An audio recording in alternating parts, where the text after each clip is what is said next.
Well, I'm still working on this New Holland Momax Duradisc 109M. I left this set to last year trying to get the parts off. I got the module off. The way to take the module off is take these.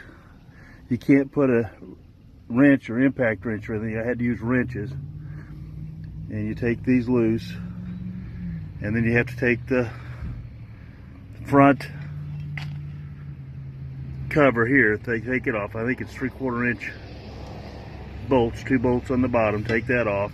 Then this will come off the end, and then you just slide the module off, and you can see your shaft there that comes over to it. And I've got the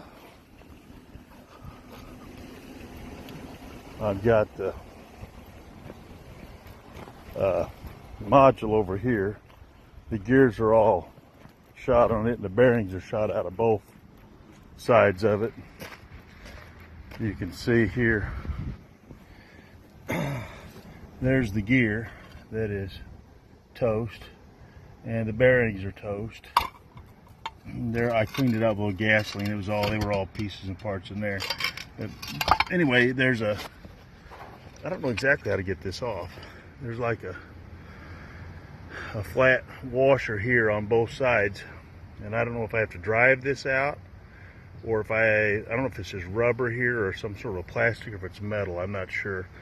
I'm gonna look here in a few minutes and see what it is, and see what I need to do. Anyway, a good place to stop, I guess. But once I get that shaft out, I think I'll be in pretty good shape.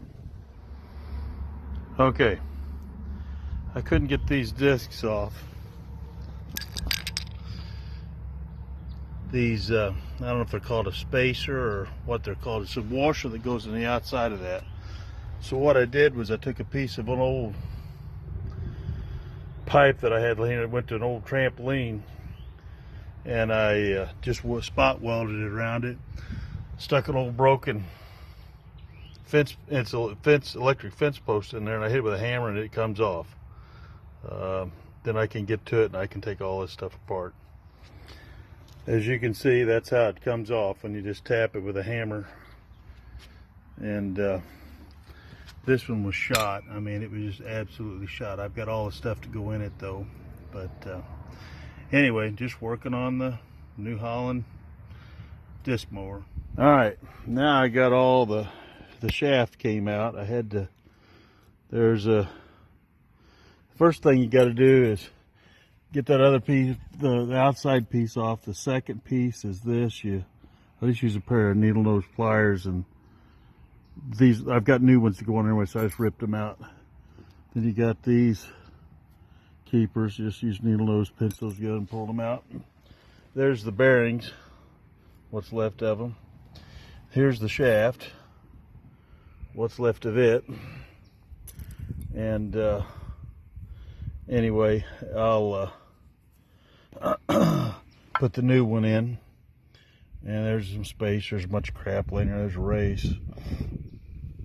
Anyway, I'm down to, it's empty, and I'll clean it all up. I'll wash it out, probably some gasoline or something, to get it all cleaned up. And I'm gonna do it tomorrow because it's getting late, and I'll put all the new guts in it, and hopefully hook it all up without having too many problems. Have a great day.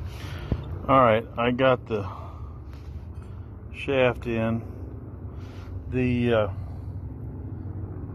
kit shows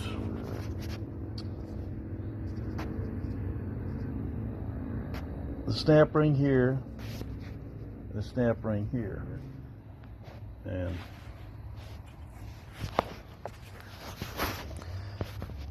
so I guess they've put these little bitty thin spacers in here. Maybe I was supposed to put all of them on one side, I don't know.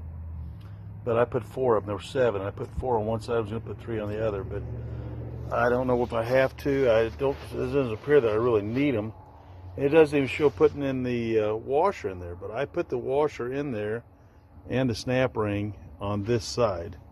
Even though it doesn't show a washer being in there. But I kind of needed it for the space, so I don't know if I should have went to the other side. Maybe these are supposed to go on the other side, so I may have to take this apart. I don't know. I'm going to look here in a minute. Maybe I should have put them all on the other side.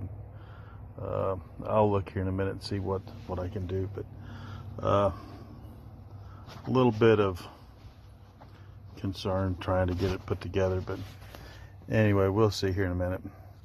But if not, all I got to do is just put this little gear thing, slings the oil up on it, and I'll put that on there. We'll see in a minute. Okay, I forgot to video any of this. This is the shim that came out of that, I guess, that was originally made for it. They sent me a bunch of little shims, and they really weren't enough to do what I needed. And the thing is when this is setting in here, it's got to be slid this way. It's according to which way the gear is on, but it's got to turn because it's got to match up. And what happened was this gear was actually about a 32nd of an inch too far in when I put it together the way they wanted me to put it together. And my holes, when we went to go set this on here, were off center. They wouldn't line up. It was setting like this because it was off that 32nd of an inch, and then nothing was going to work. So I get to looking at it, and what I did was on here, and I've already tapped it in because I forgot, I had two, I'm going to call them washers, and I put both washers on this end rather than the shims. Otherwise the gear was in the wrong position, and it wouldn't have worked. So I don't know what I'm going to get into, whether it's good or bad or what I've done, but we'll. That's what I used, or maybe it was an extra washer. I don't know what, I used it for a shim rather than those little shims they had here, because they just didn't give it enough to force over. It was just too loose, and I checked it when I put it in there, and it matched up right where the snap ring goes. Yeah, the snap ring.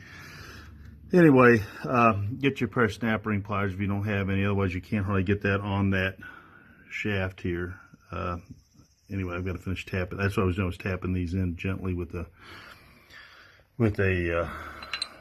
punch backwards and tapping those in. So I've got to, that's when I realized I hadn't recorded this to show everybody how to do it. But anyway, I've got it apart and put it back together, and trying to just send some wisdom. I may be making mistakes. If I made a mistake, that's fine. Yell at me, whatever you want to do, but I'm trying to do what I can, and I'm trying to share with some people what I'm doing right or what I'm doing wrong so that they don't have the same problems that I'm having. So anyway, be understanding and have a good day. God bless.